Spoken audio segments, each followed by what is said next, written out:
Olá, boa tarde, 1h35. Boa tarde a você que acompanha a programação da TV Gazeta. Eita, que o Lalá tá ligeiro. Ali estão as formas como você pode acompanhar o programa Gazeta Entrevista ao vivo, né? Se você puder entrar ali no Facebook, no perfil do Facebook do Gazeta Entrevista, você acompanha ao vivo. Tem no Instagram, tem no YouTube e ali também tem o WhatsApp. Você vai me ajudar a construir o conteúdo aqui hoje, tá bom? Só que antes de eu chamar o Leonardo Lani de Abreu, ele que assumiu recentemente a Superintendência Regional do Trabalho aqui no estado do Acre, aperta o biloto aí, lá. Seguinte, o que você vai ver agora, vou pedir pro Laércio apertar o biloto, mas agora não, deixa eu só explicar o contexto dessas imagens, o Lalá. Você vai ver agora alguns trabalhadores pelejando para sair da beira do rio, puxando motos, sacos, enfim, barranco acima. É uma luta diária, Esse local, essa luta, essa peleja, essa teimosia, ela poderia ser diferente. Por que poderia ser diferente? Porque sair do rio, subir o barranco, chegar ao ramal e ir até a comunidade do Seringal Bagaço, onde estão cerca de 100 famílias aproximadamente, esse roteiro poderia ser outro se a comunidade do Seringal Bagaço tivesse acesso até a estrada do Quixadá. Mas adivinha, no meio do ramal, criaram uma porteira. Criaram, porque essa situação, é verdade que não é nova, é uma situação muito antiga. Agora, o que a comunidade do Seringal Bagaço não encontra apoio político para rever essa situação. Não encontra apoio político na Assembleia Legislativa, não encontra apoio político na Câmara de Vereadores. A Prefeitura de Rio Branco, nós fizemos reportagem outro dia, há mais ou menos uns 2 meses, nós fizemos reportagem mostrando uma mobilização que foi feita ali na região do bairro São Francisco, ali na pracinha da Igreja São Francisco. Os moradores do Bagaço foram para lá, se mobilizaram e depois foram até a Prefeitura, não é? A Prefeitura se comprometeu em tentar equacionar, porque, teoricamente, isso não é um problema específico para a Prefeitura resolver. É bem verdade. Mas a Prefeitura tentou equacionar o problema. Você sabe o que aconteceu? O prefeito Bocalom mandou 2 emissários lá. Foi a Secretaria de Agricultura do município, enfim. 2 representantes da Prefeitura foram até esse fazendeiro, mas quase saem de lá a bala. Saíram de lá quase expulsos. Eu queria entender a cena. Por que não se consegue resolver essa situação? Por que a classe política não toma para si 100 famílias ou algo próximo disso? Não valem, não, para a classe política? É uma situação constrangedora. Sim, deixa eu só para chamar o vídeo. Para essas pessoas saírem do Seringal Bagaço e até essa região aí, onde tem uma espécie de referência deles ali na comunidade, para pegar o rio, são 40 minutos rio acima. E mais uns 30, 40 para poder chegar à cidade.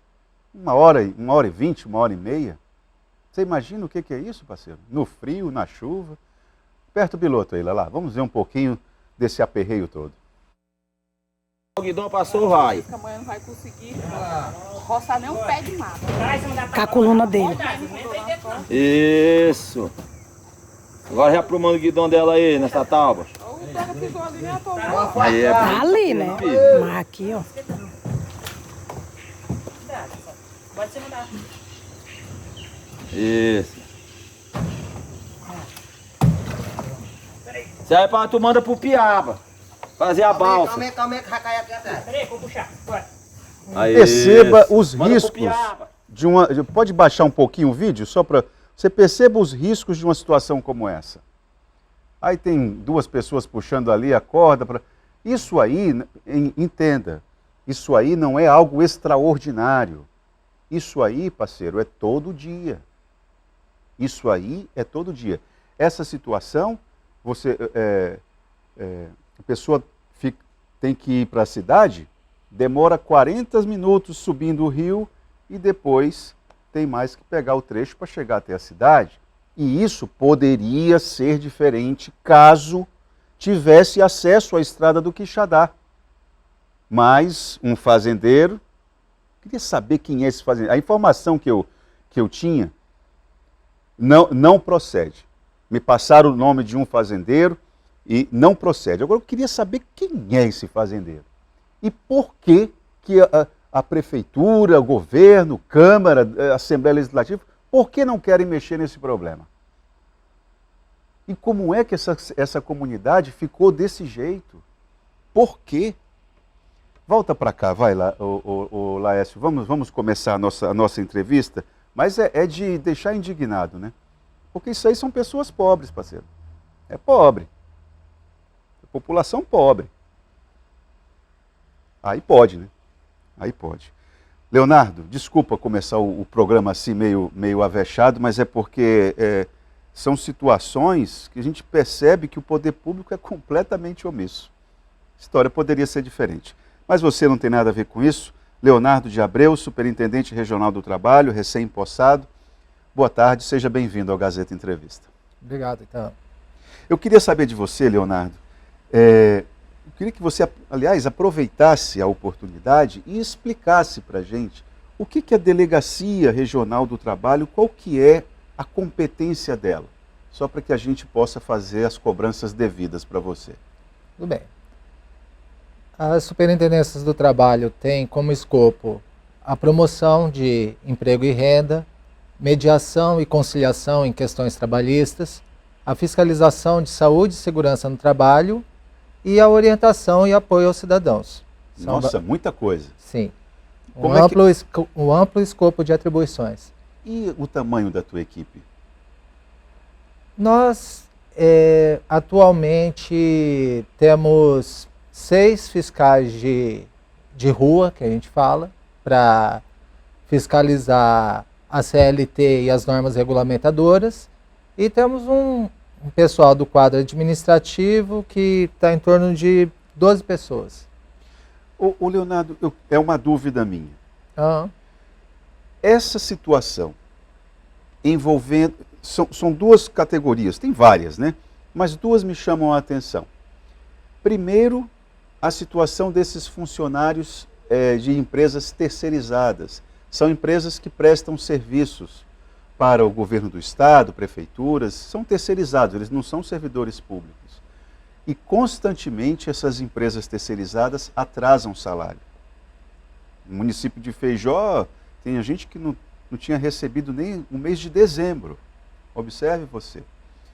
Queria saber de você, essa situação, vou colocar uma outra categoria aqui, os motoristas de ônibus. Também, isso é parte do teu trabalho, do trabalho da Delegacia Regional do Trabalho? Exatamente. A gente fiscaliza mais ou menos 1000 artigos da CLT que tratam especificamente da legislação trabalhista. O pagamento deve ser feito até o 5º dia útil, questão do fornecimento do Vale Transporte, 13º salário, todas essas questões. E no que tange a saúde e segurança do trabalho, nós temos as normas regulamentadoras do trabalho, as NR, são mais de 30, que abrangem todos os setores da economia, a agricultura, a NR18 da construção civil, uma norma específica para exames médicos admissionais, para fornecimento de EPI, e também é feita a fiscalização no que se refere a essas questões. Quanto ao que você disse aí das terceirizadas, realmente nós temos algumas que são renitentes, são descumpridoras crônicas da legislação trabalhista. Se vocês forem lá na superintendência, a gente fizer um levantamento lá no setor de multas e recursos, que eu chefiei durante algum tempo, você vai ver que já foram lavrados dezenas e dezenas de autos contra essas empresas. Várias delas a gente até conhece, sabe. Então já foram fiscalizadas. Depois que esses processos são encerrados, eles são encaminhados para a Procuradoria da Fazenda Nacional para inscrição em dívida ativa. Então um exame superficial vai ver que já tem um passivo lá na PFN, já a título de cobrança judicial. Agora, como resolver isso? Aí é algo que eu tenho pensado, tenho conversado com outros fiscais, da gente fazer uma ação intersetorial e com viés mais preventivo, de chamar o governo do Estado. Ministério Público. Exatamente, porque o Ministério Público tem a função de fiscalizar o Poder Executivo, a Justiça do Trabalho. Então, o Ministério Público, ele fiscalizar esses contratos. Teve um atraso, já acende a luz vermelha. Chamamos a Justiça do Trabalho para reter judicialmente valores que essas pessoas tenham, que esses empresários, esses donos dessas empresas terceirizadas tenham em conta, para que esses valores sejam bloqueados e os trabalhadores não sejam prejudicados. Pois é. Agora, Essa ação intersetorial, agora, isso demanda algum tempo, algum certo planejamento, mas é algo que já estamos pensando, já estamos delineando. olha aí. É uma prioridade para nós. Já é uma esperança. O Leonardo, você pode esconder esse seu fio que está aí no seu Desculpa. Imagina. É o seguinte, porque a informação que se tem é de que essas empresas terceirizadas, para elas estarem atuando e tendo relações com os governos, elas precisam ter uma espécie de poupança ali, 3 meses, justamente para se prevenir em relação a esses possíveis atrasos de repasses do governo, que é relativamente comum. Então, mas o trabalhador terceirizado, ele trabalha, ele precisa ter o salário no final do mês, perfeito?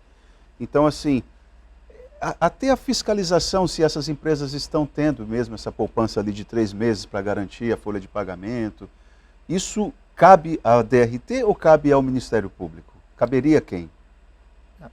Esse tipo de investigação a gente não faz. Não é com vocês? Isso. Nós temos uma atuação repressiva e também preventiva e educativa. Se a gente chega... Porque os direitos trabalhistas são indisponíveis. E o fiscal, quando ele detecta a irregularidade, ele deve lavrar o auto de infração sob pena de responsabilidade administrativa. Então ele tem um dever de autuação. Então vamos dizer que nós chegamos mais ou menos depois do que o mal está instalado, feito. né? Exato. Agora, não obstante isso, nós também podemos ter uma função preventiva, uma função educativa, que é como a gente vai fazer agora. Essa sua ideia, por exemplo, digamos assim, ela é educativa, exato, né? Preventiva também. A mediação está no escopo das nossas atribuições. Você vê, ainda agora no primeiro semestre, vamos ter uma ação, uma notificação setorial. A notificação setorial é a gente chamar a Federação dos Empregadores. Eles chamam os empregadores do segmento que nos interessa. Correto. Fazemos uma reunião, mostramos as NRs e falamos, o que vocês têm que seguir isso. São as normas regulamentadoras de saúde e segurança, exato. Que diz lá, passo a passo, tudo que o empregador deve fazer. Aí fazemos esse trabalho de esclarecimento, emitimos uma notificação falando, olha, vocês devem fazer isso, fornecer esses equipamentos de proteção individual. Vamos chamá-los depois, empresa por empresa, para eles apresentarem a documentação, mostrando se eles cumpriram ou não. E aí, em último caso, vai ser feita a lavratura de auto de infração, como último recurso. Quer dizer que a gente também tem essa capacidade preventiva, educativa e orientativa. Não é só reprimir ou punir. Agora, então, eu queria destacar um fato, que é o seguinte, muitas vezes o empregador alega o desconhecimento da lei. Mas você sabe, são as normas do direito brasileiro. Ninguém pode se eximir de cumprir a lei alegando que não a conhece. E determinadas coisas são intuitivas. Quando está um trabalhador num um andaime sem guarda-corpo, ele sem cinto de segurança, será que as pessoas não veem que ele Isso. tem o risco de cair? Então, todos nós temos, são princípios do direito, os princípios estão até acima das leis, que é o princípio da boa-fé, o princípio da razoabilidade. Nós temos que ter bom senso, temos que ser razoáveis, o princípio do cuidado, do dever objetivo de cuidado. Tá? Você sente por parte do empresário acreano um amadurecimento em torno disso, ou nós ainda temos muito a fazer ainda? O que é que você sente nesses anos que você tem de Olha, existem empresários e empresários. Mas no geral, você não acha que você faz uma avaliação no geral assim, olha, precisamos melhorar? Nós sempre podemos melhorar. Todos nós estamos passíveis de aprimoramento. Eu acho que a grande maioria dos empresários são pessoas de boa fé, que trabalham aí com grandes dificuldades também. A gente não deve demonizar os empresários. Claro, de forma alguma. Sim.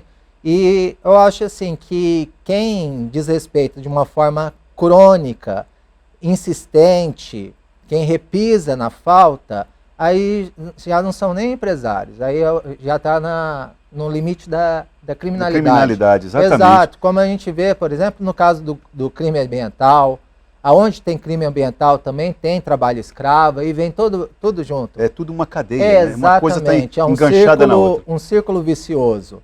Essa coisa de você não respeitar a dignidade humana, fornecer água para as pessoas sem tratamento de garapé. Aí é aquela questão daquele desnível daquela simetria entre o capital e o trabalho e a exploração mesmo do homem pelo homem. Muito bom. Ô Leonardo, eu vou fazer um intervalo. Tem aqui uma pergunta da dona Elzimar. Dona Elzimar, segure um pouquinho.